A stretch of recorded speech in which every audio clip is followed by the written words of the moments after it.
esse assunto ao final aí da apresentação, né? Coincidindo aí com a sequência da aula de revisão, para não falar até 2 vezes aí na revisão sobre o mesmo assunto num dia só, né? Vocês se depararam aí no transcorrer desse módulo com essa situação problema, um estudante de medicina com um problema de bebida alcoólica aí, né? Num quadro de coma alcoólico, acidose metabólica, hipoglicemia, e a gente precisou então, para que vocês compreendessem bem essa situação problema, falar de carboidratos, né? Falar de açúcar, né? Já que o estudante apresentava um quadro lá de hipoglicemia, então isso tem a ver aí com o controle da glicemia, com a homeostase da glicose na circulação sanguínea, né? Então eu comecei a falar para vocês aí, inicialmente um pouquinho, né, sobre carboidratos, estruturas e funções. E para facilitar também esse estudo de carboidratos, estruturas e funções, a gente apresentou aí um questionário como uma atividade assíncrona, né? Que uma vez vocês respondendo aí as questões, vocês também se sincronizavam aí, né, com o tema, né? Carboidratos, estruturas e funções. Inicialmente eu falei para vocês aí de conceito de carboidrato, da importância fisiológica, né? Essa questão de fonte de energia, reserva de energia, e já antevendo aí o estudo do metabolismo, né?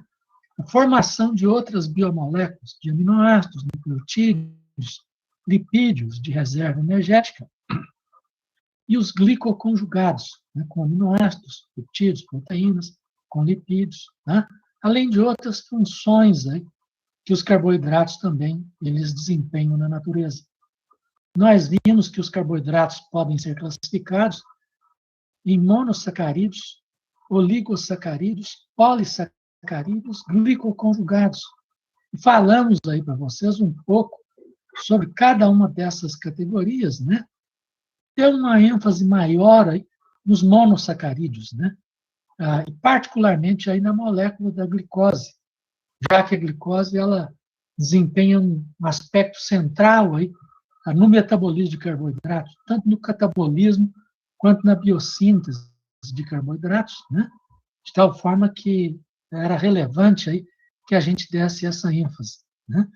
A, a glicose ela sofre aí um processo de ciclização que constitui aí no que a gente chamou de hemiacetalização, né? Gerando 2 formas isoméricas novas aí, 2 anômeros, novos isômeros, né?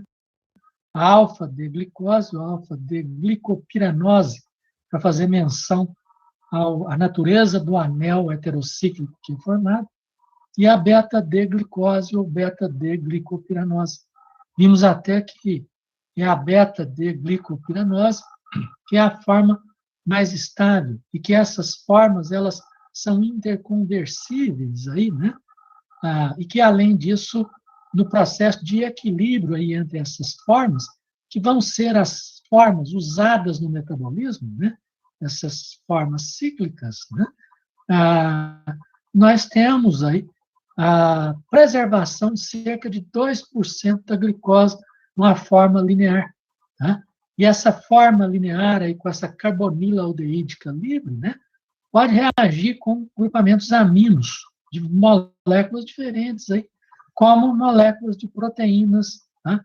Formando aí bases de Schiff, uma base de Schiff, que vai sofrer rearranjos de Amadori, levando à formação aí de produtos de ligação cruzada de glicose, tá? Que no inglês aí, né, significa AID, a sigla desse termo, usada em inglês é AID, né? E essa sigla é usada aí no mundo inteiro, né? Esses produtos de glicação, não de glicosilação.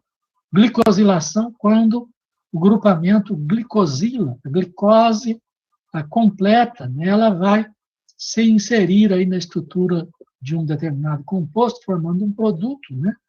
E no caso específico a gente tem uma reação específica não catalisada enzimaticamente. falamos pouco, né, sobre estrutura e função de carboidrato, e hoje eu vou falar menos ainda, né, que a nossa ênfase é o metabolismo, e a gente tem muita coisa para falar, e eu escolhi falar sobre alguns aspectos aí, de tudo que a gente discutiu aí desde o início do nosso estudo de carboidratos e de lipídios, né? Então, os carboidratos, eles são metabolizados. Para nortear aí esse estudo do metabolismo de carboidratos, eu também passei para vocês aí, como uma atividade assíncrona, né? Um questionário aí com perguntas que dirigem vocês, né, especificamente aí para o estudo do metabolismo de carboidratos, tá? Inicialmente aí para as reações da glicólise, né? Então, a glicólise é a via central no catabolismo de carboidratos, e ela é constituída, né, como a gente viu, de uma sequência de 10 reações catalisadas enzimaticamente, tá? 5 das quais vão formar um intermediário, que é o gliceraldeído 3-fosfato, numa fase em que a glicólise ela gasta energia, em vez de atender o seu objetivo, que é a produção de energia sob a forma de ATP. Tá? Então, essa fase ela é chamada de fase de investimento. Tá? Aliás, no catabolismo, de uma maneira geral, a gente sempre tem esse investimento inicial. Sempre existe algum processo que vai requerer aí o gasto de energia para que depois, né, num outro momento, a gente possa ter aí esse rendimento energético. O que na glicólise, né, vai constituir a fase de rendimento, em que o gliceraldeído é convertido em piruvato. E duas das reações aí vão formar cada uma 2 moléculas de ATP, sem considerar que uma delas aí, a da gliceraldeído 3-fosfato deshidrogenase, vai formar também 2 NADH mais H+, que, como você sabe, na cadeia de transporte de elétrons, pode gerar ATPs. Embora isso aqui tenha sido formado, olha só, no citossol, porque a glicólise ocorre no citossol, enquanto que o NADH mais H+, para produzir ATP na cadeia de transporte de elétrons, ele precisa estar na mitocôndria, né? De tal forma que essa sequência de 10 reações constitui a glicólise. 3 dessas reações são irreversíveis. E as reações irreversíveis, elas correspondem às etapas regulatórias da glicólise, enquanto que as reações reversíveis, né, são reações que são comuns à via oposta, né, que é chamada aí de gliconeogênese, que é a via de formação de glicose nova no nosso organismo. Essa glicólise tem as várias reações que eu mostrei para vocês, mas eu dou um destaque aqui para as reações que são irreversíveis, aquelas regulatórias, como a primeira delas, a hexoquinase, em que a glicose vai formar a glicose 6-fosfato. Essa reação, né, ela ocorre aí em diferentes células e tecidos por ação de isoenzimas diferentes. No tecido muscular, a gente tem as isoenzimas 1, 2 e 3, né, que são menos seletivas, aí, pois são capazes de fosforilar, além da glicose, outros monossacarídeos também. Né? E essas enzimas, além disso, elas têm um baixo km, o que significa que mesmo a concentração mais baixa de glicose, elas podem atingir uma velocidade maior, né? Nós temos, né, também aí a hexoquinase 4, ou glicoquinase, presente no fígado e pâncreas, né, que tem um km mais alto para a glicose. Né? Isso é muito importante, né, porque significa que o fígado, e particularmente as células beta-pancreáticas, em que esse isotipo está presente, só vai fosforilar a glicose quando essa glicose, então, tiver em concentração mais altas aí nos hepatócitos, nas células beta-pancreáticas, né? E isso é bastante importante, né, para se associar aí às funções do fígado, dos hepatócitos, né, das células beta-pancreáticas no metabolismo da glicose. No caso aí da célula beta-pancreática, na questão da secreção de insulina, porque está acoplado à secreção de insulina, e no caso do fígado, a utilização da glicose pelo fígado só quando a glicemia ela for bastante elevada. Nós temos aí que as hexoquinases 1, 2 e 3 são enzimas regulatórias alostéricas, inibidas pelo produto, a glicose 6-fosfato. Embora elas tenham essa facilidade de fosforilar a glicose, mesmo quando a concentração é mais baixa, se estiver sobrando o produto, elas não vão desperdiçar essa glicose fosforilando excessivamente. Tá? Do mesmo jeito, a glicoquinase, a hexoquinase 4, tem um mecanismo aí que envolve o sequestro da enzima pelo núcleo da célula, né?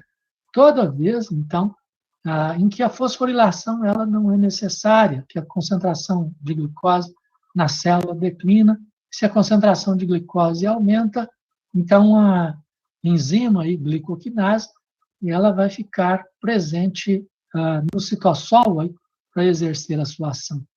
A outra enzima reguladora alostérica da glicólise é a fosfofrutoquinase 1, que converte a frutose 6-fosfato em frutose 1,6-bisfosfato. Então, essa reação, né, ela é uma reação regulatória, né? Essa enzima ela é ativada por AMP e ADP, né, que reflete aí a lógica energética da lei de ação das massas, né? Se o propósito da glicólise gerar energia, essas espécies estão sinalizando aí a falta de energia e a necessidade de ativar a glicólise através da ativação dessa enzima. Do mesmo jeito, olha só, se a concentração de ATP está alta, que a energia não está sendo necessária. Se a concentração de citrato está alta, é porque nem o ciclo do ácido cítrico está sendo necessário para a geração da energia. A energia está sendo obtida de alguma outra maneira. Né? Esses processos regulatórios eles são tão relevantes, né, que a natureza desenvolveu aí uma outra enzima chamada de fosfofrutoquinase 2, que produz um outro derivado, que é a frutose 2,6-bisfosfato.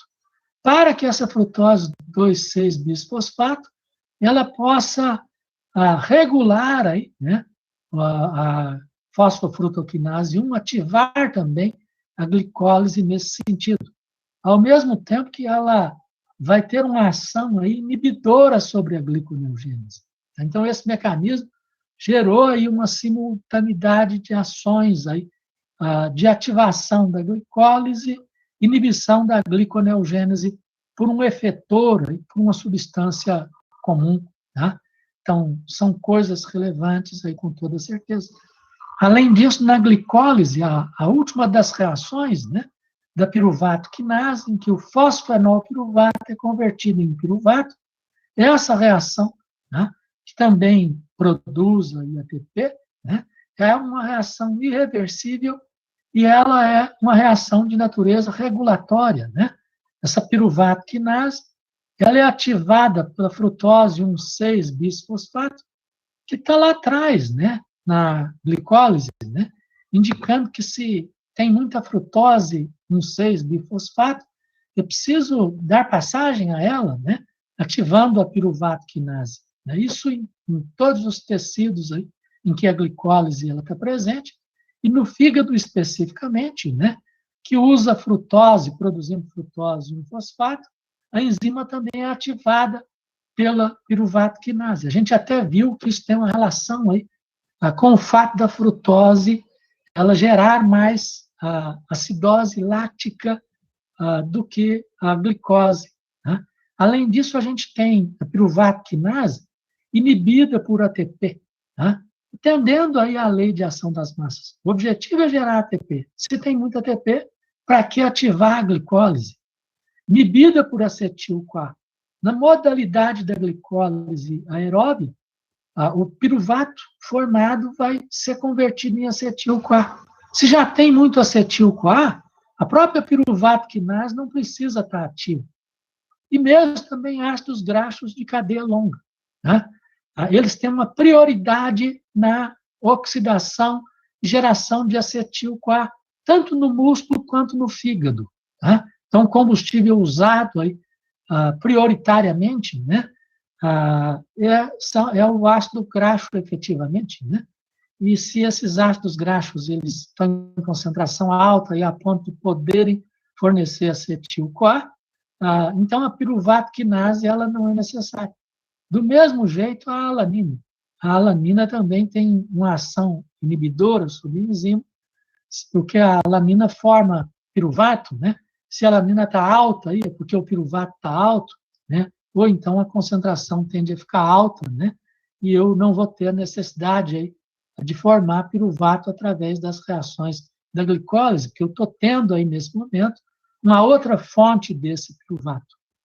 Uma das modalidades aí da glicólise, né, é a sua relação aí com o catabolismo, com as oxidações biológicas na mitocôndria. Então, o piruvato ele vai para a mitocôndria, né, e lá ele vai ser convertido em acetil-CoA. Uma única enzima extra, né, faz essa ponte.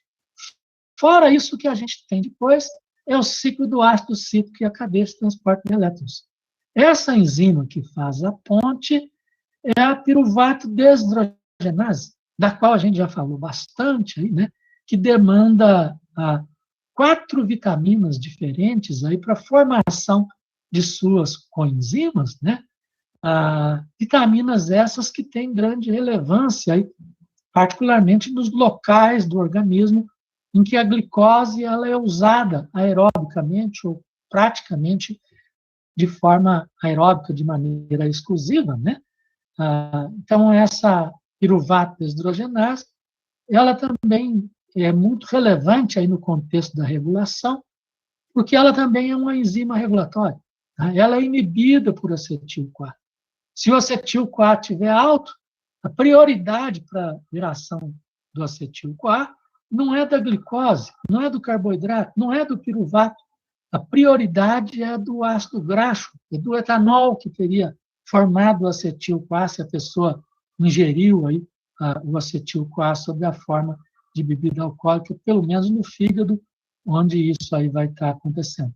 A gente viu também, né, que a glicólise, né, pode levar à produção, a partir de 1 mol aí de glicose, de 30 ou de 32 mol de ATP, né, no processo aí completo da glicólise de natureza aeróbica. Tá? Diferentemente, a glicólise anaeróbia, né, ela só vai permitir um saldo efetivo aí, de 2 ATPs, né, porque ela é constituída pela glicólise e eu vou ter, então, a eliminação de 2 ATPs produzidos com os 2 gastos no balanço estequiométrico da reação. Então, sobra esses 2 ATPs. Além disso, na glicólise anaeróbia, a gente tem a conversão do piruvato em lactato, que vai fazer a conversão do poder redutor do NADH mais H+, né, em ácido láctico. O poder redutor do NADH mais H+, é necessário para a conversão de ácido pirúvico em ácido láctico, e a reação recicla o NAD+. Isso é muito importante. Tendo esse rendimento em ATPs mais baixo, a glicólise anaeróbia láctica, né, esse processo ele precisa, então, para ter uma equivalência energética com a glicólise aeróbia, usar aí 16 vezes mais moléculas de glicose do que no caso da glicólise de natureza aeróbica. Tá? De tal forma que a necessidade, então, de reciclagem do NAD+, ela é imperiosa aí nesse sentido, né? De tal forma que o NADH mais H+, que inclusive, assim, no contexto fisiológico em que o processo está exacerbado, que está ligado aí à situação de lutar ou de fugir, né? Em que a pessoa não vai estar ingerindo alimento aí para poder formar mais NAD, né? Isso não é igual desenho animado, lá a história do Popeye, né? Que diante aí do perigo ele comia lá espinafre, né? e aí ele ficava forte e resolvia os problemas, né? No nosso organismo, não é desse jeito, né? Então, nessa situação aí na natureza, a pessoa vai ter que lidar com a energia que ela tem no organismo, né, e com os recursos que tem no organismo. E isso significa a necessidade de reciclar aí o NAD, né? Ao mesmo tempo que, ao formar o ácido lático, que conserva poder redutor, o mesmo poder redutor da glicose, quando ele chega no fígado para fazer o processo lá de gliconeogênese, ele está levando poder redutor para o fígado, para favorecer a gliconeogênese. Então, situação aí que é bastante importante, mostrando cooperação existente aí entre diferentes células e órgãos aí do nosso organismo. Então, isso é bastante relevante aí, com toda certeza, né? Nós vimos aí também o metabolismo de outros carboidratos. Eu dou uma ênfase aqui, né, para o metabolismo da galactose. A galactose, ela, quando ingerida na alimentação, sob a forma de lactose é hidrolisada pela beta-galactosidase, produzidas pelas células do epitélio intestinal, e essa galactose, então, absorvida, né, ela vai para dar circulação sanguínea para diferentes locais aí do organismo, e ela é usada aí como fonte de energia, entrando nas reações da glicólise. Essa galactose vai formar a galactose 1-fosfato, né, numa reação lá da galactoquinase. Logo, a galactose 1-fosfato reage com a UDP-glicose para formar a glicose 1-fosfato, numa reação da glicose 1-fosfato, UDP-glicose, uridililtransferase, né? Só que essa galactose, nesta reação, ela vai estar aqui. Ela não é essa molécula de glicose ainda, tá? A galactose é efetivamente convertida em glicose na reação da 4-epimerase, tá? Que, para ser formada essa molécula de UDP-glicose, permitindo essa reação 2, eu demando aí também a ação de uma enzima, que é a glicose 1-fosfato, UTP-uridililtransferase, né? Que é uma enzima também aí da glicogênese, envolvida na produção de UDP-glicose para alimentar as reações da glicogênio-sintase, né?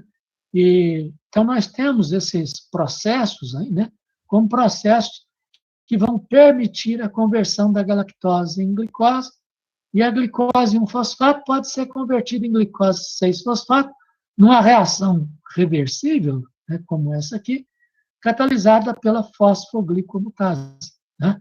Então, essa via é bastante importante aí, né? No recém-nascido, numa alimentação exclusiva à base aí de leite, aí, né?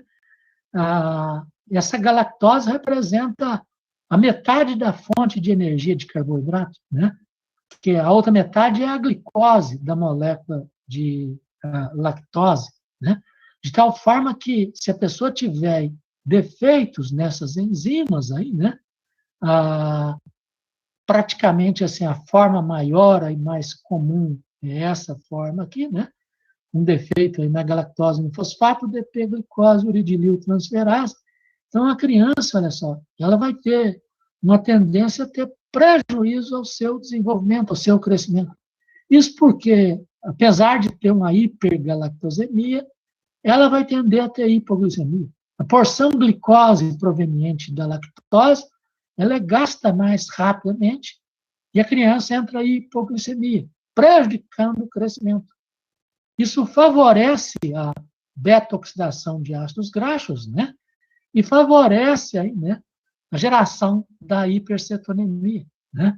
A criança vai ter que exacerbar aí também o processo de gliconeogênese, porque ela entra em hipoglicemia. Então, isso também favorece aí a cetogênese, né? E leva ao desenvolvimento de uma situação de hipercetonemia.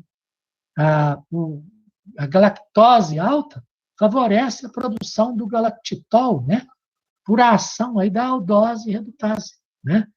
E esse galactitol, ele tem relação aí, né, com distúrbios de visão, né? a criança tem de ser levada aí a catarata, né, a glaucoma, a cegueira, aí, por distúrbios visuais aí, de naturezas diferentes aí na hipergalactosemia. A gente viu, inclusive, que a doença pode ser tratada, né, pela diminuição aí, né, das fontes de galactose da alimentação. Então, a redução grande aí dessa galactose tem um benefício grande aí no tratamento da condição. Depois, aí, dentre esses outros carboidratos que confluem para a glicólise, a gente viu o metabolismo do glicogênio, né? Então, o glicogênio ele é degradado aí no processo da glicogenólise. A glicogenólise ela é diferente se ocorre no músculo, tá? Como nesse caso aqui, ó, ou no fígado ou outros locais em que nós temos aí a ocorrência de glicogenólise também, tá? Então, no caso aí do tecido muscular, tá? Assim, também no fígado, né? A glicogenólise envolve a glicogênio fosforilase, a glicanotransferase, a alfa-1,6-glicosidase. Isso vai permitir a formação de várias moléculas aí, de N-glicose e um fosfato através de vários ciclos dessa enzima. A enzima regulatória, inclusive, desse processo é a glicogênio fosforilase. Né? E essa glicose 1-fosfato produz a glicose 6-fosfato, que é um intermediário da glicólise, né? De tal forma que essa glicose 6-fosfato, no músculo, ela tem, assim, a única opção de funcionar na glicólise láctica, né? De ser convertida em lactato para geração de energia. A glicólise láctica ela está acoplada ao processo de glicogenólise no tecido muscular, né? Sob a ação aqui regulatória da glicogênio fosforilase, que é ativada pela adrenalina. A adrenalina ativa essa glicogênio fosforilase muscular numa situação aí de estresse, aí de lutar ou de fugir, né? Permitindo a produção de uma quantidade muito grande de moléculas de glicose. Inclusive, a glicogênio fosforilase muscular tem uma V máxima que é 10 vezes maior do que a V máxima da glicogênio fosforilase hepática, exatamente para permitir a formação larga de grande quantidade de moléculas de glicose para permitir uma boa eficiência energética na glicólise láctica. Então, esse processo é a glicogenólise no tecido muscular. Só que no fígado e em locais em que, além da glicogenólise, haja também a gliconeogênese, o processo não para na glicose 6-fosfato. Né? Nós temos uma enzima no fígado, né, que é a glicose 6-fosfatase, que vai desfosforilar a glicose. Essa enzima só ocorre onde ocorre a gliconeogênese. Né? Ela está associada aí também à gliconeogênese, inclusive no fígado, né, cuja função de produção de glicose não é para consumo próprio, né, é para regular a glicemia, para modular a glicemia, né? A glicogenólise hepática é complementada pela ação da gliconeogênese. Então, a glicogenólise e a gliconeogênese vão estar fornecendo essa glicose para regular a glicemia. E isso é bastante importante aí, né? No controle aí da nossa glicemia, na manutenção aí da homeostase da glicose. Né? A glicogenólise, né, envolve, então, a ação da glicose 6-fosfatase, que é uma enzima que está presente aí no retículo endoplasmático, na membrana do retículo endoplasmático. Então, a gente viu a necessidade aí, né, da glicose ela ser transportada para o lúmen aí do retículo, né, para ser alvo aí da ação da glicose 6-fosfatase, que vai produzir glicose, e por um transportador aí, análogo ao GLUT2, né, ser levado para o citossol, e do citossol, à medida que se acumula no citossol, ser levado para a circulação sanguínea, para a regulação da glicemia. Aí, né? Então, isso é importante, olha só, não só na gliconeogênese, né, mas na glicogenólise, né, E isso, então, significando que a glicogenólise hepática e a gliconeogênese vão ser as duas outras formas que, além da alimentação, vão ser aptas a elevar a glicemia, a regular a glicose na circulação sanguínea. Então, isso é bastante importante, com toda certeza. A glicogenólise, olha só, ela é regulada alostericamente também, né?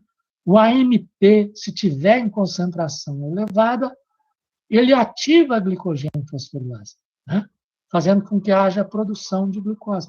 Assim, além da modulação hormonal, que eu falei para vocês, aí, associada à ação aí, da adrenalina no músculo, no fígado, associado ao glucagon, mas também aí da adrenalina, né? Nós temos uma ação alostérica, né? O AMP, inclusive, lá no final, na homeostase metabólica, eu vou dizer para vocês por que tem esses dois mecanismos aí, né? Que são complementares, de modulação complementar, né? A intenção aí da evolução, ou da natureza, né? Se a natureza, ela, né, evolucionariamente, aí não tem intenção, né? Então, assim, o AMP, ele ativa a glicogênio fosforilase, né, para gerar o ATP que é necessário aí nesse sentido. Depois eu mostrei para vocês aí a glicogênese, como é que ocorre. Envolve a glicose, né, por ação da glicoquinase, das isoenzimas da exoquinase. 1, 2, 3, 4. Se for no fígado, né, da glicoquinase ou exoquinase 4, formando glicose 6-fosfato. Depois da formação de glicose 1-fosfato, a ação daquela mesma enzima do catabolismo da galactose, né, aqui chamada de UDP-glicose pirofosforilase. E a UDP-glicose, né, reagindo aí com um primer de glicogênio, né, e levando à formação pela glicogênio sintase, que é a enzima regulatória do processo, né, de uma molécula de glicogênio, cada vez com um resíduo de glicose a mais. Cada vez em que a glicogênio sintase ela atua, né, e esse glicogênio, depois, por ação aí da alfa-1,6, a alfa-1,4, alfa-1,6 glicanotransferase, né, ou transglicosidase, como essa enzima é chamada também, ou enzima ramificadora, ou enzima ramificante, né, vai gerar, a cada ciclo de ação dela, uma ramificação a mais, favorecendo a ação da glicogênio sintase, né, de uma maneira mais efetiva, mais intensa nesse sentido. Né? Além da gente ter essa etapa regulatória efetivamente aqui na glicogênese, eu tenho que também as exoquinase e a própria glicoquinase, né, vão constituir uma etapa regulatória que vão favorecer ou não aí a ocorrência da glicogênese, né, através aí, do controle nas exoquinases 1, 2 e 3, da inibição aí pelo produto da ação dessas enzimas, por exemplo. Né? Então, eu tenho uma regulação da glicogênese aí, né? Pela ação das exoquinases 1, 2 e 3. Se tiver muita glicose 6-fosfato, vai inibir essas enzimas para não produzir demais a glicose 6-fosfato. Né? Só que se essa concentração ela continua elevada, né, estacionariamente elevada, eu tenho ativação da glicogênio sintase. Então, a glicogênio sintase ela é ativada pela glicose 6-fosfato, o que faz também sentido em relação à lei de ação das massas. Se a glicose 6-fosfato está sobrando, tá, porque ela não está sendo necessária na glicólise para geração de energia. Isso não está sendo necessário, né, ela vai ativar a glicogênio sintase para poupar a energia da glicose sob a forma de glicogênio, né? Então, isso é bastante importante. Além aí das modulações alostéricas no metabolismo do glicogênio, a gente tem modulação hormonal. A insulina ativando a glicogênio sintase, a insulina inibindo a glicogênio fosforilase. Por outro lado, o glucagon e a adrenalina ativando a glicogênio fosforilase e a glicogenólise, né? E inibindo a glicogênio sintase e o processo da glicogênese, né? Então, isso é bastante importante aí, né? Quando a gente estiver falando depois lá sobre diabetes, né? Do tipo 1, do tipo 2, né? A gente vai ver que isso aqui é central para a gente entender o que ocorre aí com a glicemia, né? Controle da glicemia das pessoas aí de uma maneira geral, né? Inclusive, para vocês terem uma ideia, né, da relevância aí, né, desse ensino aí, de metabolismo, aí, né, dessa nossa metabologia, aí, né, na área particularmente aí de endocrinologia, né, em que os conhecimentos aí, dos processos metabólicos e da regulação dos processos metabólicos é uma questão bastante essencial, né? Nós temos, né, aí no metabolismo de glicogênio, processos patometabológicos que a gente discutiu aí, essas glicogenoses. Então, as glicogenoses, né, elas são doenças de armazenamento de glicogênio. E a gente falou de várias delas. E deu uma ênfase aí a essa doença de von Gierke, essa glicogenose de von Gierke, que tem um problema na glicose 6-fosfatase ou no transportador de glicose 6-fosfato do retículo endoplasmático. Em locais aí onde a gente tem a glicogenólise e a gliconeogênese. Né? E a pessoa tem uma série de características que estão associadas a prejuízo aí de 2 das 3 vias geradoras de glicose. O indivíduo vai tender a ter hipoglicemia, e ele vai tender a acumular glicogênio e ter degeneração hepática por glicogênio. Depois da refeição, quando a glicemia se eleva, ele tem uma secreção de insulina e a síntese de gordura, de glicogênio e de gordura no fígado, ela é favorecida. E esse excesso de aproveitamento de carboidrato no fígado vai significar o desenvolvimento de esteatose hepática além da glicogenose, o que faz o fígado ficar agigantado, né, num quadro de hepatomegalia, né? A dificuldade aí de usar lactato proveniente dos tecidos extrahepáticos, né? E a própria formação excessiva de lactato a partir de piruvato, né, vai favorecer a hiperlactatemia, a hiperpiruvatemia. Né? Enquanto não tem a degeneração hepática, a pessoa vai tender a elevar lipídios porque está produzindo muita gordura. Com a degeneração hepática, exacerba os processos de lipólise para favorecer os processos hepáticos de geração de energia, né? De tal forma que vai elevar a taxa de ácidos graxos livres no sangue também.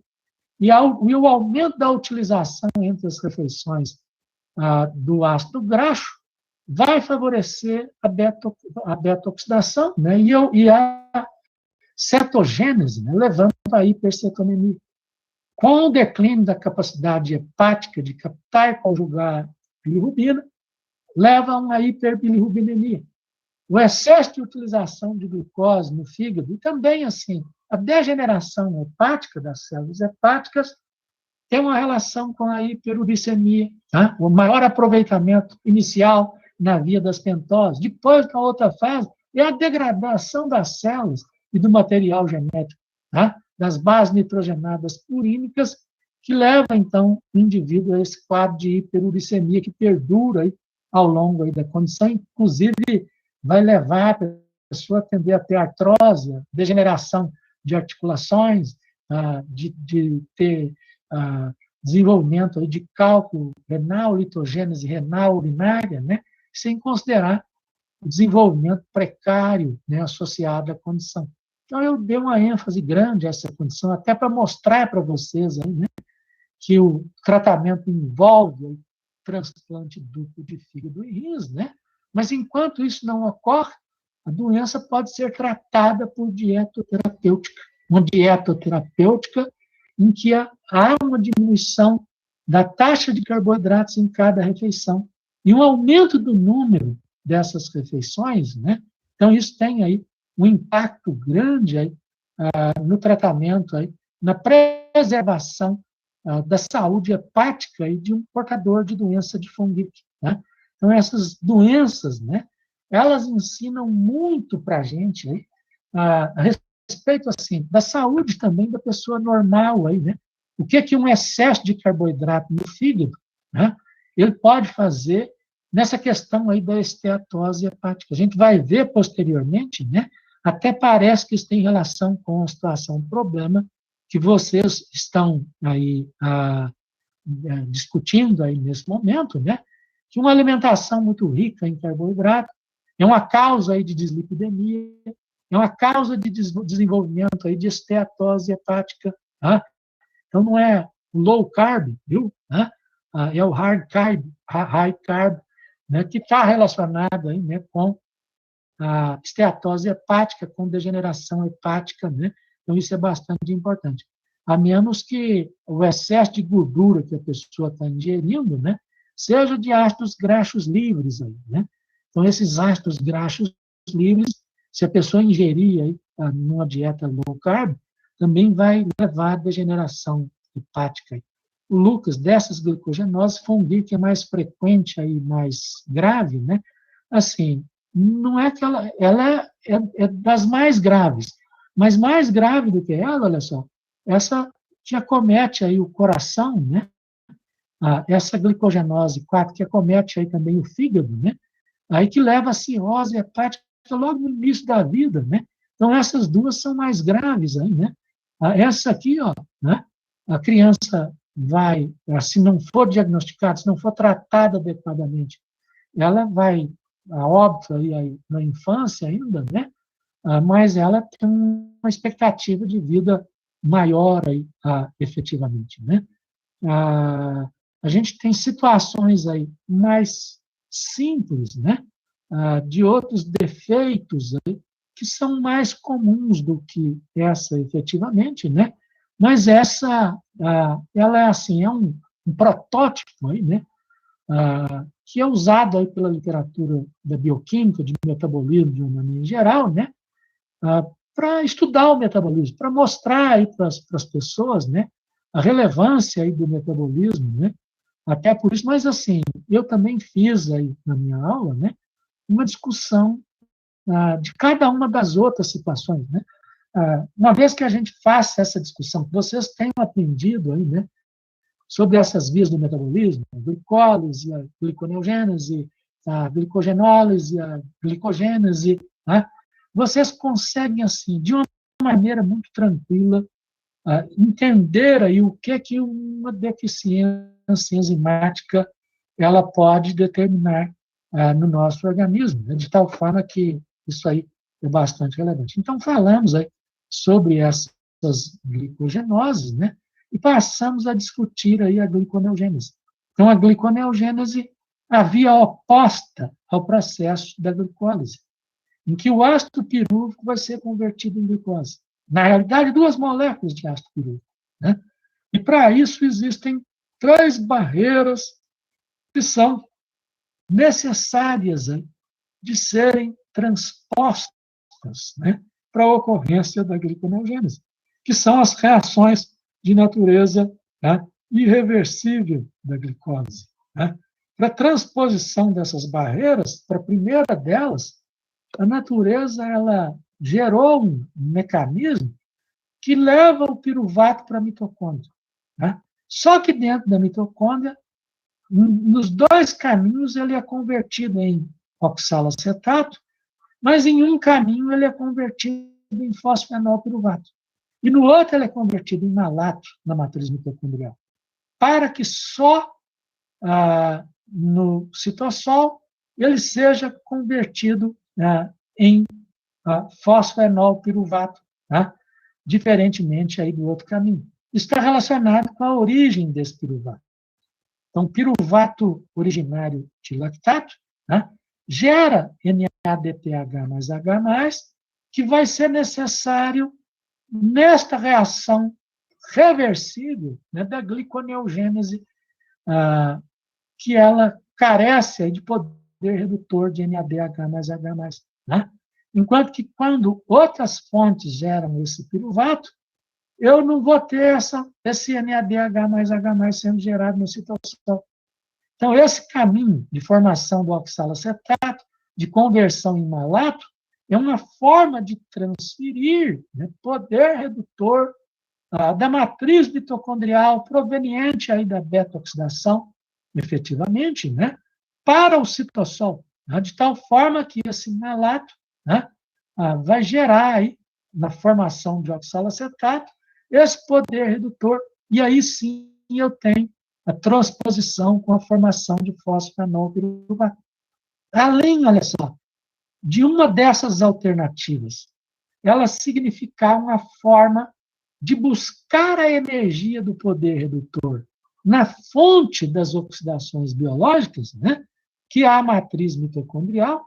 Além disso, a gente tem aqui um outro aspecto bastante relevante, que é o seguinte, olha só, esse caminho, nas duas situações, amarra a gliconeogênese com o processo do ciclo do ácido cítrico, o que significa que intermediários do ciclo do ácido cítrico, né, vão ser conversíveis em glicose. Né? Ou seja, qualquer substância que possa ser convertida em intermediário do ciclo do ácido cítrico é gliconeogênese, gliconeogênico. Né? Caso contrário, eu teria só o lactato aí, né? E substâncias formadoras de piruvato. Né? Mas, como eu tenho essa passagem aí pela mitocôndria e por reações do ciclo do ácido cítrico, em que o ciclo do ácido cítrico ele vai ter que funcionar num sentido anabólico e não catabólico, né? É importante aí para levar energia na forma de poder redutor para o citossol e é importante para amarrar a gliconeogênese a outros precursores, né? Então, eu tenho essa energia do poder redutor aqui no citossol, proveniente, então, do lactato, né? Ou da mitocôndria, né? Conforme sejam as duas trajetórias aí, né? Do piruvato aí no interior da mitocôndria, como eu mostrei anteriormente aí para vocês. Né? Uma vez transposta aquela barreira 1, eu tenho uma barreira 2, que exige aí a enzima, que é a frutose 1,6-bisfosfatase. Né? E logo depois dela, a transposição da barreira 3, que exige a frutose 6-fosfatase, enzima da qual a gente já falou para vocês, na glicogenólise hepática, né? Que está deficiente na doença de von Gierke e que vai prejudicar também a gliconeogênese, assim como a glicogenólise de natureza hepática, né? De gerar glicose para regular a glicemia. Né? Então, a glicose 6-fosfatase, né? Como eu disse, né? Localizada aí na membrana interna do retículo endoplasmático, né? E toda aquela dinâmica que a gente discutiu anteriormente aí para vocês. Então, essas reações, esses processos, constituem a gliconeogênese. E a gliconeogênese ela é regulada por ação lá da piruvato carboxilase. Né? A piruvato carboxilase ela é ativada, ela vai converter o piruvato em oxalacetato e ela é ativada por acetil-CoA. Então, se tem acetil-CoA, proveniente do catabolismo de ácidos graxos, ou proveniente de outro tipo aí de fonte, aí, né? Eu vou ativar a piruvato carboxilase, né? E eu posso estar fazendo, então, processo aí da gliconeogênese nesse sentido. Então, isso faz sentido em relação à lei de ação das massas, à lógica energética, né? Por outro lado, eu tenho a frutose bisfosfatase, né? Que é inibida por AMP. Né? Então, se o AMP estiver alto, falta ATP. E na gliconeogênese, nós vamos precisar de ATP. Né? O ATP é necessário nessas reações, na transposição a essa etapa 1 aqui, precisa de ATP, de GTP, aqui eu preciso de ATP. Né? Então, se eu não tenho ATP, não tem como ter gliconeogênese. E tem aquela história da fosfofrutoquinase 1, que a fosfofrutoquinase 2, que forma a frutose 2,6-fosfato, ativando a fosfofrutoquinase 1 e inibindo a frutose bisfosfatase, ativando a glicólise, inibindo o processo, então, de gliconeogênese. Inclusive, a gente viu aí a situação do piruvato, né, no interior lá da célula, né, no dilema aí, do que ele, para onde ele vai, né? Se ele gera energia na célula ou se ele economiza a energia produzindo a glicose, né? Então, o que vai determinar isso é a taxa de acetil-CoA e as enzimas piruvato deshidrogenase e piruvato carboxilase. Se tem muito acetil-CoA proveniente do catabolismo de ácidos graxos, piruvato deshidrogenase é inibido, né? E eu vou ter energia para permitir a gliconeogênese, né? E o acetil-CoA ativa, então, a piruvato carboxilase, deixando a célula ter essa energia e fazer aí a gliconeogênese nesse sentido. Então, assim, essa regulação, ela é muito bem orquestrada aí no organismo, né? Nós não ficamos aí à mercê, né, da lei de ação das massas. Tá? Tem a lei de ação das massas, tá? Mas assim, a lei de ação das massas significa só intervenção nos processos de equilíbrio. A enzima significa uma intervenção cinética. Então, quando você ativa a enzima, você aumenta a velocidade do processo, né? Então, a lei de ação das massas é bacana, né? A lei da oferta e da demanda, aí, né? É bacana, eles estão certos, né? Só que esse equilíbrio aí da sociedade, aí, da lei de ação, né, das massas, aí, né? Da lei da oferta e da demanda, é uma coisa assim, que pode ocorrer num tempo aí, né? Em que você destrua toda a economia. Então, eu tenho que ter intervenção cinética, precisa ter velocidade, precisa ter agências regulatórias, né?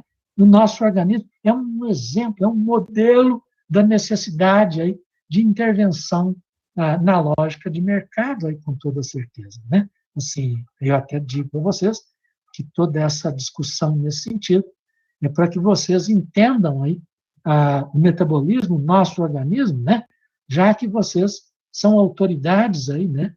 No mercado, né? Nessas questões aí da economia, né?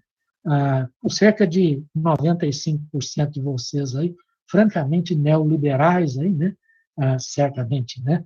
Então, assim, a gliconeogênese, brincadeira, viu, pessoal? A gliconeogênese, ela é um processo que pode ocorrer aí a partir de vários tipos de precursores, né? A gente viu o lactato, os aminoácidos gliconeogêneses que formam piruvato intermediários do ciclo do ácido cítrico, formam piruvato intermediários do ciclo do ácido cítrico, tá? A porção glicerol dos triacilgliceróis, mas não o CO2, né? Embora, assim, o alimento gerado pelas plantas que fazem a fixação do CO2 seja essencial para nós que somos animais. E o CO2 gerado pelo nosso organismo seja essencial aí para as plantas, né? Então, há uma interdependência. A vida é uma coisa só nesse planeta. Nós precisamos entender isso aí de uma maneira urgente, né? Especialmente aí no nosso país, aí no Brasil, em que a gente está desconsiderando aí essas coisas relevantes aí da natureza da vida no momento aí bastante crítico da história da humanidade. No nosso organismo, a gente viu aí a interdependência também aí do músculo, do fígado, no ciclo de Cori, ou de Cori, né? Em que o músculo faz aí a glicogenólise associada à glicólise láctica, né? E esse lactato vai para o fígado sendo alvo aí da gliconeogênese, né? De tal forma que ele permite que haja uma reposição dos estoques de glicogênio muscular, permitindo que o músculo, né, que usou essa glicose no momento da necessidade, da adrenalina, né, da reação de lutar ou de fugir, logo após passar do perigo, ele possa repor os seus estoques de glicogênio, porque o perigo está sempre à espreita, né? A natureza ela tem essa característica aí no nosso organismo. E realmente lá nas condições aí da selva, nas condições primárias, o perigo estava sempre à espreita, né? E hoje também, né? Só que esse perigo aí ele existe de maneiras diferentes, aí, né? Através aí da violência, aí, né? E de pessoas que pensam que podem controlar a violência com mais violência ainda, né? Que isso representa aí um problema maior aí na nossa sociedade, aí, com toda certeza. Né? Essa situação, problema, né? Discutida toda essa questão, a gente adquiriu, então, né? A habilidade aí de entender essa história aí, né? De por que a hipoglicemia, por que a acidose sanguínea associada à hiperlactatemia, né? E por que as abordagens de tratamento de hidratação, reposição de glicose no quadro aí, de intoxicação aguda do etanol, tá?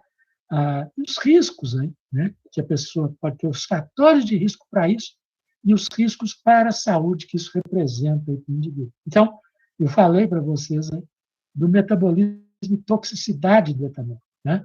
E comecei falando assim, bem do etanol, primeiro elogiando, né? Para depois falar mal, né? Do etanol, né? Então, dentre as características aí, positivas, terapêuticas do etanol, a gente falou essa questão de aumentar o HDL e diminuir o LDL. Só que isso, olha só é válido para uso bem moderado do etanol. Para uso numa base mais agressiva, numa quantidade maior de etanol, o etanol vai produzir triglicérides, produzir colesterol, tá? E ele vai aumentar o VLDL colesterol, que vai elevar o LDL colesterol em vez de diminuir. Né? Há o efeito benéfico de aumentar o HDL colesterol, mas se isso aqui aumenta bastante em vez de diminuir, isso aqui não dá conta. Tá? Então, o uso, tá, agressivo, crônico, quantidade maior de etanol, vai elevar VLDL e LDL, vai aumentar o risco de aterosclerose, de aterotrombose, facilitar a agregação plaquetária, aumentar a proteína C reativa, tá? Prejudicar o controle glicêmico, aumentar a taxa de AIDS, de hemoglobina glicada, prejudicar a sensibilidade à insulina, prejudicar a densidade mineral óssea, favorecer a demência senil e elevar a mortalidade, né? Então, assim, fica tudo ao contrário, aí, com toda certeza, né? E é preciso, né, que, especialmente o profissional aí da medicina, ele tenha esse entendimento, que é o profissional que tenha aí o poder de convencimento em relação às pessoas, né? De tal forma que ele faça aí os aconselhamentos corretos aí para a saúde das pessoas em relação a essa questão do consumo do etanol. O etanol consumido, embora ele possa ser metabolicamente convertido em acetaldeído, em acetato, que produz NADH mais H+, né?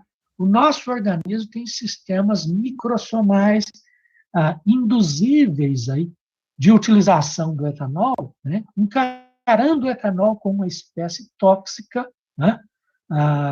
E esse sistema, olha só, ele utiliza poder redutor de NADPH mais H+, para produzir o acetaldeído, né? Isso significa que isso vai diminuir a nossa capacidade de antioxidação, que vai aumentar a agressão por radicais livres, que vai aumentar ao longo do tempo, aí, né, nas células em que isso tende a ocorrer, né, em que eu tenho essa indução, que são células de locais que vão ter contato com a bebida alcoólica, boca, esôfago, estômago, intestino, fígado, né? Então, esses locais, eles são locais vulneráveis aí, com consumo crônico de etanol, de terem aí eventos mutagênicos aí, que levam ao câncer nesses locais. Tá? Então, isso é bastante importante, aí, com toda certeza. A gente viu que o etanol, ao ser metabolizado energeticamente, envolve aí a álcool desidrogenase, aldeído desidrogenase. Essas duas reações são produtoras de NADH mais H+. Então, isso, para a cadeia de transporte de elétrons, significa assim, opa, geração de bastante energia Bacana, interessante aí essa energia, né? Só que isso lá no fígado está interessante, né? Nos tecidos extrahepáticos, principalmente lá no cérebro, né? Que depende da glicose, né? Lá no cérebro, a glicose, se ela declinar, isso vai significar um problema sério, especialmente se a pessoa está fazendo muita contração muscular, vigorosa, né? Em atividade física, né? Dançando sem parar em uma boate, né? Então, gera uma combinação complicada e com toda certeza. Né? Ou então a pessoa está em jejum, né? São fatores de risco para intoxicação. Mas aí esse acetato produzido a partir do etanol pode ser convertido em acetil-CoA em energia, né? Em triglicérides, em colesterol, em corpos cetônicos. São produtos aí metabolicamente possíveis dessas espécies. Na intoxicação aguda pelo etanol, a gente viu que a pessoa tem aí uma atenuação da ação consciente, aí, da razão, o que precisa pensar para fazer, né? E exacerba a ação inconsciente, o instinto, aquilo que você não precisa pensar para fazer, né? Leva a um descontrole motor, né? Que você precisa também aí da razão, que você precisa de reflexão para fazer, né?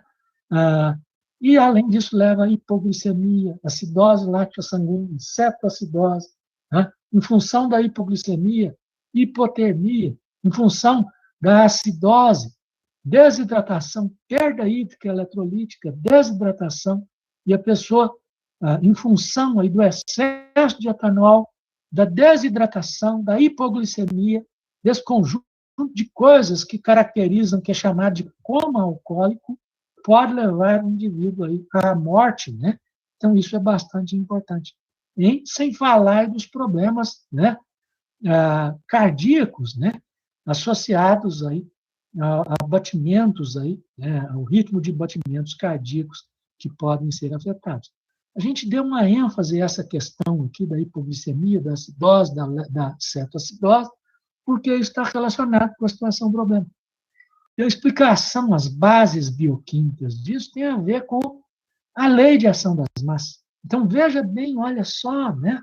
Assim, na falta de uma modulação alostérica que nos protegesse aí nesse sentido do excesso de etanol, porque isso não é natural, a natureza não prevê aí que as pessoas, né, no momento em que a vida foi gerada, né, que as pessoas iam ingerir essa taxa absurda de etanol, que passaram a ingerir, né? Então, a lei de ação das massas ganha, e por isso que a pessoa quase morre aí, né? Um professor que determina a transformação de álcool em colesterol e triglicéridos é a quantidade em excesso ou qualquer quantidade ingerida favorece essa conversão. Assim, Lavínia, né? Assim, no contexto da energia, se você somar a energia do etanol com a energia de qualquer outro alimento, né? Então, assim, é o excesso de energia ingerida pelo alimento, né, que vai levar à produção e ao estoque aí de uma quantidade de gordura aumentada, tá? Então, é tudo importante aí dentro desse contexto aí, viu? Então, eu até vou estar discutindo bastante para vocês aí, né, essa preocupação aí que as pessoas têm aí, de não comer muita gordura e tal. Assim, é preciso de ter uma preocupação de não ingerir excesso de energia. As gorduras têm mais energia, o etanol tem mais energia do que o carboidrato, né? Então, eu preciso ter bastante cuidado aí, nesse contexto energético, com a utilização, né, de ácidos graxos, de gordura, né, de triglicéridos, e com a utilização aí também do etanol nesse sentido. Entendido isso aí, Lavínia? Tá? Então, assim, esse excesso de NADH mais H+, num contexto em que a pessoa precise fazer a gliconeogênese, e logo num primeiro momento, né, vai significar uma fuga do piruvato e das substâncias, dos produtos que geram piruvato, da gliconeogênese para a produção de lactato. Isso significa aí a hiperlactatemia, né, que para aquelas pessoas que não acreditam que o excesso de lactato no sangue está associado à acidose láctica, coincidentemente, essa hiperlactatemia ela leva à acidose sanguínea, né? E é uma acidose láctica sanguínea. Na medida em que a pessoa está recuperando, ainda está metabolizando o etanol, né? Ela está precisando fazer a gliconeogênese, né? Nós vamos exacerbando a cetogênese, né? Até porque o indivíduo ele vai estar bastante carente, ele precisa aí também de reciclar o CoASH até para continuar metabolizando o etanol. Então, são coisas importantes aí, né? Que ajudam a entender aí a tendência da pessoa a ter uma acidose lática, a ter algum grau de cetoacidose, né? A ter hipoglicemia, né? No quadro de intoxicação aguda. Embora no quadro de intoxicação crônica, isso aí também é importante. Então, aqui, a mesma coisa que eu expliquei anteriormente, né? Mas mostrando aqui que o etanol, olha só, ele está produzindo aí poder redutor para ser usado como fonte de energia direta pela cadeia de transporte elétrico. Então, o catabolismo do etanol se torna aí uma via oxidativa direta. Né? E, além disso, esse excesso de NADH mais H+, vai contribuir para desacelerar o ciclo do ácido cítrico, que não vai levar à produção de CoASH. Então, isso também vai favorecer a cetogênese e colesterologênese. Só que, progressivamente, a pessoa ela vai precisar estar fazendo aí a gliconeogênese, né? Então, vai ter fuga aí também de intermediários. Esse mecanismo acaba favorecendo a fuga de intermediários aí para a produção de glicose. O organismo ele se recuperaria aí, né? Mas numa situação de equilíbrio aí, né? Não tem mecanismos aí regulatórios, né? Aí vai depender da lei de ação das massas. Uma certa taxa de etanol vai levar a pessoa aí à morte aí, né? Por várias complicações, especialmente se a pessoa tiver se intoxicado aí após a atividade física, em que ela esgotou glicogênio, tá? E ela, então, ela vai precisar de fazer a gliconeogênese, né?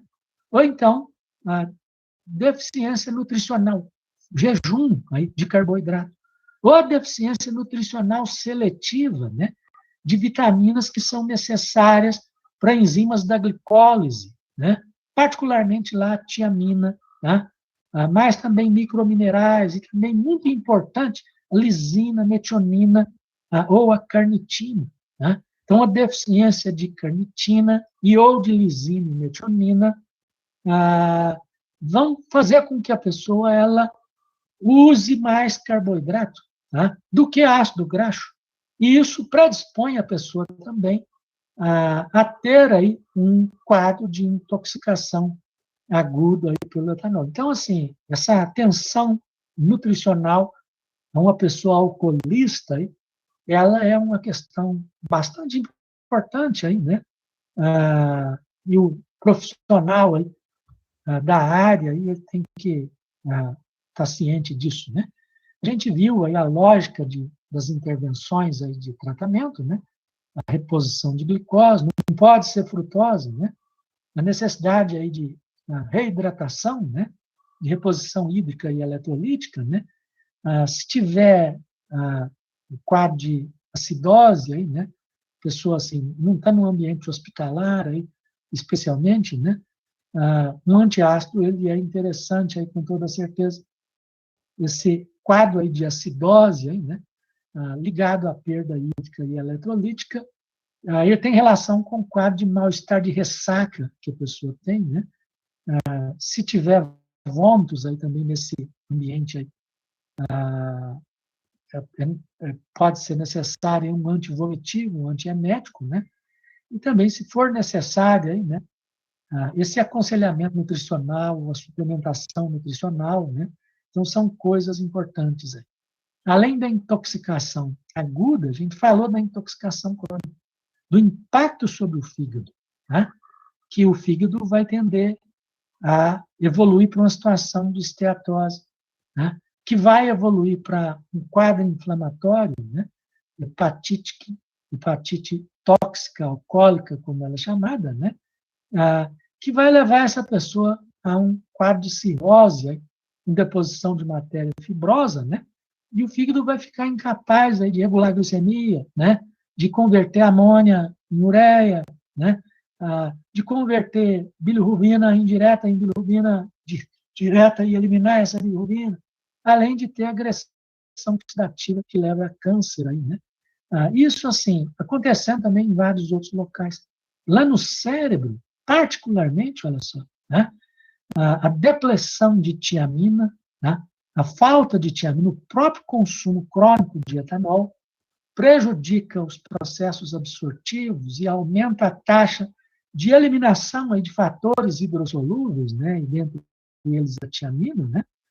E leva a pessoa a ser propensa a ter esse quadro aí que é chamado de encefalopatia de Wernicke-Korsakoff, né? Então, são aspectos aí muito importantes aí que a gente conseguiu entender. No caso do cérebro, lá, essa deficiência de tiamina vai prejudicar a piruvato desidrogenase, a alfa-cetoglutarato desidrogenase, né? A transcetolase vai aumentar a agressão oxidativa e vai diminuir a capacidade de geração de energia em locais em que a energia é gerada exclusivamente por processo de natureza aeróbia, como é o neurônio. Então, isso é muito grave e está relacionado aí com a degeneração neural, essa questão aí da tiamina. Inclusive, isso é muito importante também no aconselhamento nutricional do alcoolista, né? Então, assim, é importante, né, tentar convencer a pessoa a abandonar o vício, né? Mas, assim, diante aí do abuso de etanol, a pessoa deve também estar recebendo aconselhamento aí, no sentido de tentar preservar a sua saúde, aí, né? Não de preservar o vício, né? Mas de preservar a saúde, mesmo se não for possível, então, controlar esse vício aí, né? Logo depois, vocês tiveram aí um problema de uma criança com quadro de icterícia, aí, né? Com aumento aí de bilirrubina indireta, né? Em que foi detectada uma deficiência da enzima glicose 6-fosfato desidrogenase. Para discutir essa situação, problema, eu comecei a falar aí a via das pentoses, né? Essa via das pentoses, ela onde participa essa enzima G6PD, glicose 6-fosfato desidrogenase. Então, a gente levantou aí várias questões aí, na sessão lá de Shelter from the Storm, né? Em que via metabólica atua essa enzima. Então, essa enzima atua na via das pentoses, né, que é essa via mostrada aqui, especificamente na fase oxidativa, em que a glicose 6-fosfato vai ser convertida em ribulose 6-fosfato. Né? Então, essa enzima glicose 6-fosfato desidrogenase é a primeira das enzimas da via das pentoses e da fase oxidativa da via das pentoses, né? Em que eu tenho a oxidação desse carbono, né? Com a geração aqui dessa função no composto 6-fosfoglucono delta-lactono. Então, essa reação é geradora do NADPH mais H+, depois, na mesma fase oxidativa, 6-fosfogluconato desidrogenase, também vai produzir NADPH mais H+, né? E eu tenho aqui uma descarboxilação, em que eu tenho a conversão aí de uma aldohexose aqui, né? Numa pentose, numa cetopentose, aí nesse tipo de processo, né? Então, qual é a importância daquela via metabólica? Assim, preciso separar as coisas, né? No organismo como um todo, de produção de ribose para síntese do nucleotídeo, produção de ATP por oxidação direta da glicose, sem depender do ciclo ácido cítrico, para gerar equivalentes redutores para a cadeia de transporte de elétrons. Produção de NADP, para biossíntese de desoxirribose, para biossíntese de lipídio e para proteção contra os metabólitos reativos do oxigênio. Isso em todos os locais, aí, né, de uma maneira geral, com exceção aí dos eritrócitos. E os eritrócitos não é para a produção de ribose, para a síntese nucleotídeo, né? Não é para a oxidação direta da glicose, tá? Associada à cadeia de transporte de elétrons, não ocorre lá. Não é para biossíntese de desoxirribose, não é para biossíntese de lipídios, é para proteção contra a agressão oxidativa, né? Então, isso é bastante importante. A enzima, né? As duas, na realidade, olha só. Só que, assim, se não tem a primeira delas, a segunda não vai atuar também. vai prejudicar a produção do NADPH+H+, que vai fazer com que a pessoa ela tenda a aumentar o NADP+, né? E o indivíduo ele vai baixar o glutatião reduzido, aumenta o glutatião oxidado, né? E vai desfavorecer a ação da glutatião peroxidase. E aumenta o peróxido de hidrogênio, que favorece a reação do radical hidroxila pela reação de Fenton, né? E a agressão oxidativa para todas as estruturas no eritrócito, né? No eritrócito, isso é muito importante. O eritrócito é uma célula que tem ferro mais 2, que produz peróxido de hidrogênio, que vai receber esse peróxido de hidrogênio na circulação sanguínea. Então, ele é altamente vulnerável a ter esse processo de lipoperoxidação. Por isso, essa via, é ele que carrega o oxigênio, que vai estar sujeito, então, a gerar inespecificamente aí também peróxido de hidrogênio, né, permitindo a geração inespecífica. Isso aqui não é catalisado enzimaticamente, tá? De radical hidroxilo e danos de natureza oxidativa. Então, isso aqui acontecendo, olha só, tá? O específico aqui, ó, planejado, é a proteção contra isso, tá? Isso aqui está acontecendo aí lá no eritrócito, inespecificamente, né? De uma maneira certamente indesejada. Então, nós temos aí a fase oxidativa, as outras reações, né? Que a gente viu aí dessa via das pentosas. Quando ela opera como uma via oxidativa direta, né? Embora a gente tenha mostrado aí a utilização lá de 6 moléculas de glicose, a recuperação de 5, para ter uma equivalência aí com a oxidação de uma molécula de glicose aí, como uma via oxidativa, né? A gente mostra que essa reação líquida, então, para essa operacionalização da via das pentoses como a via oxidativa direta. E nisso a gente vê aqui com clareza, olha só, que certamente se eu tiver NADP, eu vou favorecer a via, né? Se eu tiver excesso de NADPH+H+, eu desfavoreço a via. Isso em termos de equilíbrio, tá? Em termos de lei de ação das massas, que eu tenho uma regulação importante aí nesse sentido. Só que nosso organismo também não fica à mercê da lógica de mercado, não fica à mercê da lei de ação das massas. Ele tem agentes regulatórios, como a insulina. Dentre as várias ações da insulina, a insulina aumenta a expressão da glicose 6-fosfato desidrogenase para favorecer a produção aí, a via das pentoses. Tá? Só que isso aqui, olha só, não é lá no eritrócito, tá? Não é no eritrócito maduro. Tá? O eritrócito maduro, tá? Não tem isso, e se ele tiver agressão oxidativa, ele vai sofrer lise, né? Aí a pessoa vai ter anemia hemolítica aguda. Quais são as consequências metabólicas da deficiência daquela enzima? Olha, baixa o NADPH+H+, baixa o glutatião reduzido, aumenta o radical hidroxila. Quais são as consequências fisiopatológicas, ou patofisiológicas da deficiência? Os eritrócitos vão ficar com baixa resistência ao estresse oxidativo. Isso vai exacerbar a hemose, vai tender a aumentar a produção de bilirrubina indireta, que vai ultrapassar a capacidade hepática de captação e conjugação, e a pessoa vai ter um quadro de icterícia, né? Que é caracterizado aí, né, pela essa cor amarela aí, nos olhos, aí na conjuntiva dos olhos, né? E tende a ter também um quadro de anemia, que para tentar ser compensado, eleva a produção aí de eritrócitos, né? Eliminando, liberando precursores imaturos, reticulócitos num quadro de reticulocitose. O indivíduo tem baixa aptidão à atividade demais pesada, ele não consegue levar o oxigênio direito para as células, né? Vai cansar à toa, né? Então, assim, isso é muito próprio de regiões endêmicas para malária, né? Então, regiões endêmicas para malárias, tem muitas pessoas com eritrocitopatias, como anemia hemolítica aguda, né? Isso faz com que a pessoa, assim, ela seja mais propensa a um trabalho de natureza mais leve, não de natureza mais pesada. Então, isso é uma característica, é uma limitação física da pessoa, de quem tem esse tipo de problema efetivamente. Tá? Então, isso é bastante importante. Porque a alta prevalência da doença em populações oriundas de regiões endêmicas para a malária.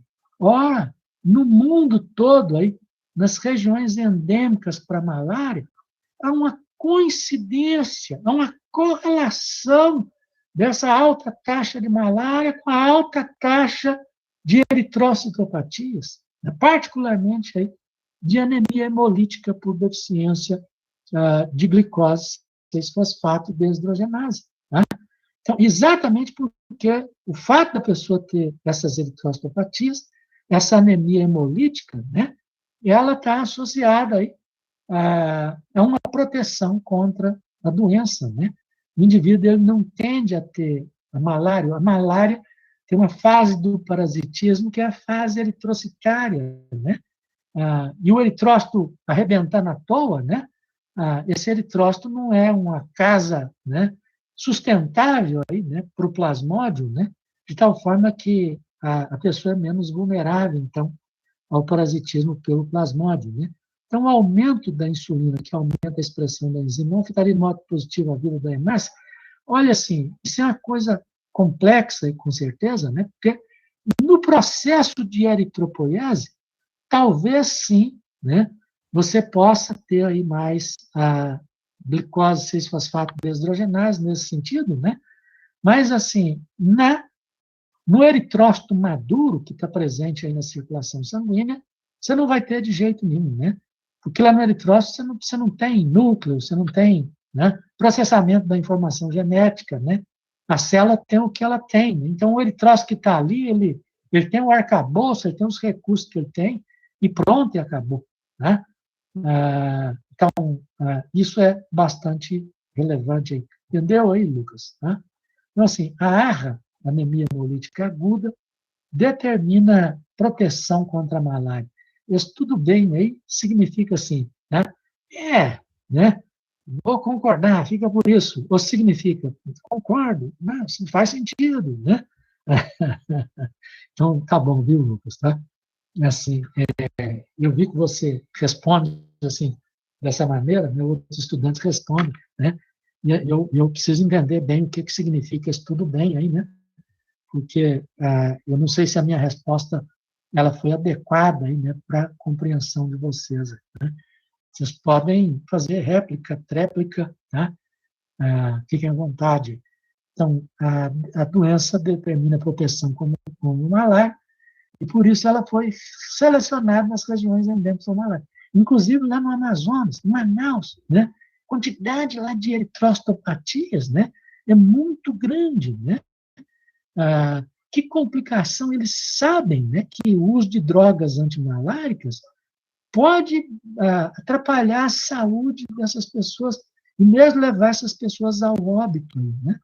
Exatamente porque essas drogas antimaláricas, elas são drogas que são derivadas ou análogos do quinino. Né? Então, esses derivados ou análogos do quinino compreendem a pamaquina, a primaquina, a cloroquina, a hidroxicloroquina. Então, essas drogas todas têm mecanismos de ação muito semelhantes. Esses mecanismos compreendem, olha só, essa fonte de referência, né, diz isso aí, né, que envolve aí uma redução da pamaquina com o consumo de NADPH mais H+. Né? Outros textos vão dizer que aumenta a geração de radicais livres, aumentando o consumo do NADPH mais H+. Então, aumenta o consumo de NADPH mais H+. Né? Então, a demanda, né, pela via das pentoses é muito alta e você vai ter agressão de natureza oxidativa, você vai ter hemólise, tá? Assim, se for uma dose muito alta. Se não for, gera uma situação semelhante à que se tem na anemia hemolítica malária, né?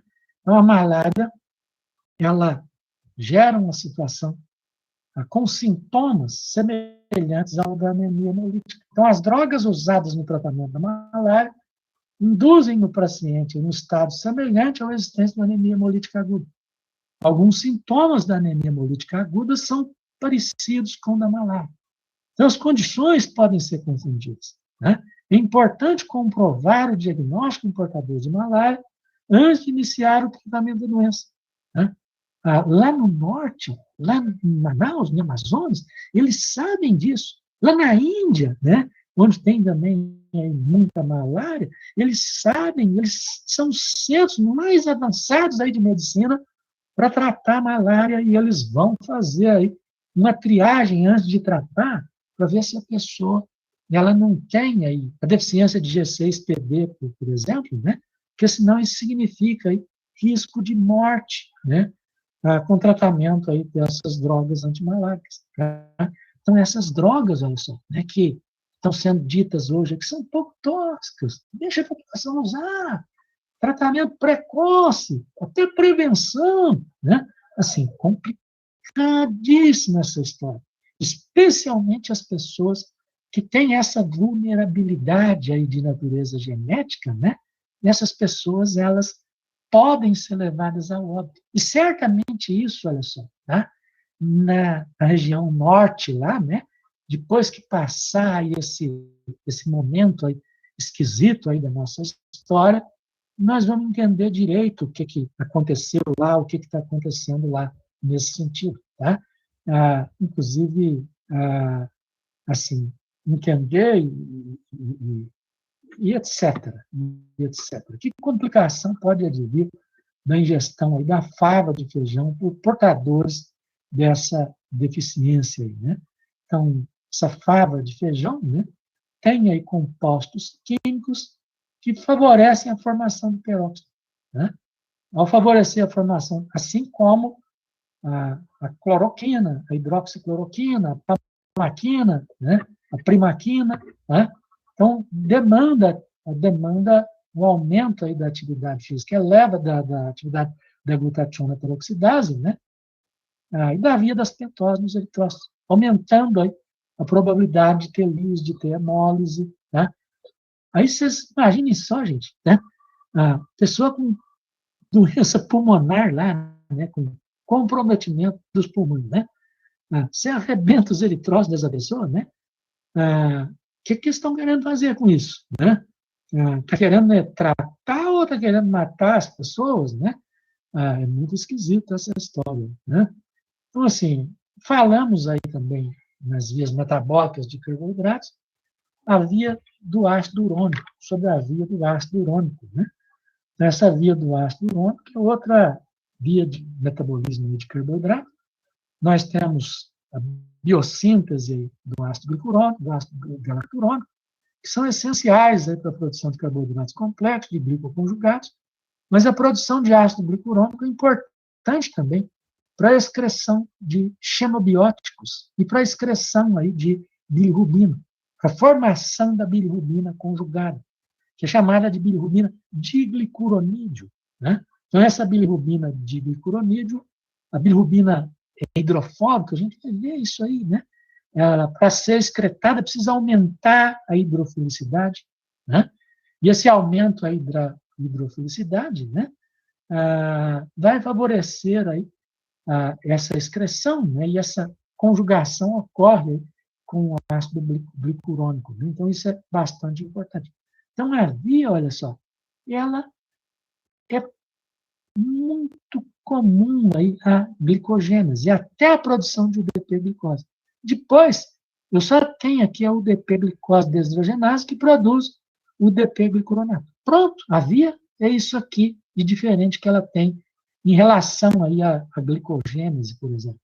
Aí esse glicoronato vai gerar os glicuronídeos, como a bilirrubina de glicuronídeo, né? Outras demandas aí para ácido glicurônico, né? Na natureza, isso levaria à produção de ácido ascórbico, não no nosso organismo. Então, esse caminho para lá nós não temos. Aí, isso nós podemos estar formando ácido glicurônico sem maior demanda, né? De tal forma que ele pode ser recuperado aqui nesse outro caminho que envolve aí essa via das pentoses, aí, como eu mostrei aí para vocês. Né?